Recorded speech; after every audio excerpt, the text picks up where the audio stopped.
کہتے ہیں بچوں کو اندر لے جاؤ، 10 سال کا 12 سال کا، اس کو اندر لے جاؤ، ذبح کرنا روئے گا۔ اور بس کرو یار، یہ کس قوم سے تمہارا تعلق پڑ گیا ہے؟ ہمارے تو 12 اور 14 سال کے معوذ اور معاذ ابو جہل کی گردن کاٹ کے رکھ دیا کرتے تھے، اور تو بچہ بکرا ذبح کرنے سے ڈرا رہا ہے۔ اس کو کھڑا کر لا کے، قربانی تو جہاد کی ٹریننگ ہے، وہ کھڑا کر، اس کو کہا بیٹا یہاں کھڑا ہو، اللہ کے رستے میں بکرے کی گردن کاٹنی ہے۔ اگر کوئی شخص خدا رسول کے دین کی مخالفت کرے، کفر کا جھنڈا اٹھائے، تو اس کی گردن بھی کاٹنی ہے۔ یہ ٹریننگ ہے بچوں کے لیے۔ یہاں عجیب ماحول ہے، ڈر لگ رہا ہے، پیچھے ہٹ جاؤ۔ اور جس صاحب کی قربانی ہے وہ بھی کوئی 1.5 کلومیٹر کے فاصلے پہ کھڑے ہیں، دور کھڑے ہو کے دیکھ رہے ہیں۔ نفیس ہی بڑے ہیں جناب، لطیف ہی بڑے ہیں، کپڑوں کو کوئی قطرہ خون کا لگ گیا تو بڑی مصیبت بن جائے گی۔ اور امیر آدمی، اس کا تو گھر کسائی نے خود فون کیا ہے کہ صاحب سب سے پہلے میں آپ کے گھر آؤں گا، اس کو پتہ ہے کہ منہ مانگی قیمت ملے گی۔ مہربانی فرمائیں، قربانی میرے رسول پاک صلی اللہ علیہ وسلم سے زیادہ نفاست والی طبیعت کسی کی نہیں۔ صحابہ کہتے ہیں اتنا حسین محبوب کا انداز تھا کہ کبھی کپڑوں پہ مکھی بھی نہیں بیٹھی تھی، اور حضور سے ہم سلام لیتے تھے، دست مبارک چومتے تھے تو ہمارے ہاتھوں سے کستوری کی خوشبو آنے لگتی تھی۔ اور فرماتے ہیں نبی پاک کا ہاتھ یوں ہوتا تھا کہ برف بھی اتنی ٹھنڈی نہیں جتنا پیارا حضور کا ہاتھ ٹھنڈا ہوتا تھا۔ پھر بھی حضور دست مبارک میں خنجر پکڑتے، جانور کو لٹاتے اور اپنی طامت کو سمیٹتے، اور اللہ کے حبیب گھٹنا رکھتے اس کی گردن پر، اور بسم اللہ اللہ اکبر کہہ کے ذبح فرماتے۔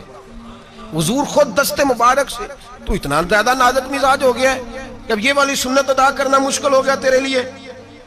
63 اونٹ ہیں، اور صحابہ کرام علیہم رضوان فرماتے ہیں کہ حال یہ ہے ہم سوچ رہے ہیں کیسے ذبح کریں گے، کیا کریں گے، کیسے گرائیں گے، اور نبی پاک صلی اللہ علیہ وسلم کہتے ہیں ہم ابھی سوچ میں ہی تھے کہ حضور نے چھری پکڑی۔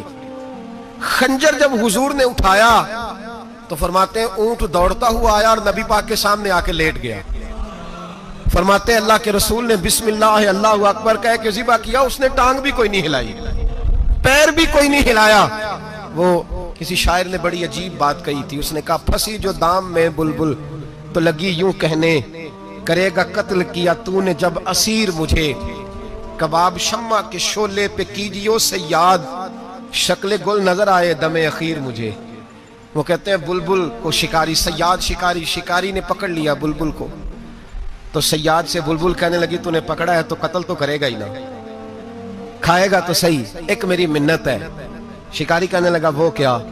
تو بلبل کہنے لگی جب تو مجھے ذبح کرے نا اور پکائے تو مجھے پھول سے بڑی محبت ہے، اس طرح کرنا، کوئلے اتنے زیادہ دہکانا، اس قدر زیادہ آگ جلانا کہ ان کی شکل گلاب کے پھول کی طرح سرخ ہو جائے، تو جب تو مجھے ان پر جلائے گا تو مجھے تکلیف نہیں ہوگی، اس لیے کہ محبوب کا چہرہ جو سامنے آ جائے گا مجھے تکلیف نہیں ہوگی۔ پھنسی جو دام میں بلبل تو لگی یوں کہنے، کرے گا قتل کیا تو نے جب اسیر مجھے، کباب شمع کے شعلے پہ کیجیو سیاد، او شکل گل نظر آئے دم اخیر مجھے۔ اعلیٰ حضرت بریلوی علیہ رحمہ فرمایا کرتے تھے، فرماتے تھے بڑی تکلیف ہوگی جب جان نکلے گی۔ روایتوں میں آتا ہے جس طرح باریک دوپٹہ جھاڑیوں پہ ڈالا جائے، کھینچا جائے تو پھٹ جاتا ہے، یوں تکلیف ہوگی۔ پر فرمانے لگے رسول اللہ کے غلام کو کوئی تکلیف نہیں ہوگی۔ حضور کیوں؟ فرمایا اس لیے کہ جب جان نکلنے لگے گی تو سامنے جلوہ ودہاد آ جائے گا، حضور کے جلوے ہوتے رہیں گے تو پتہ ہی نہیں چلے گا جان کیسے نکل گئی۔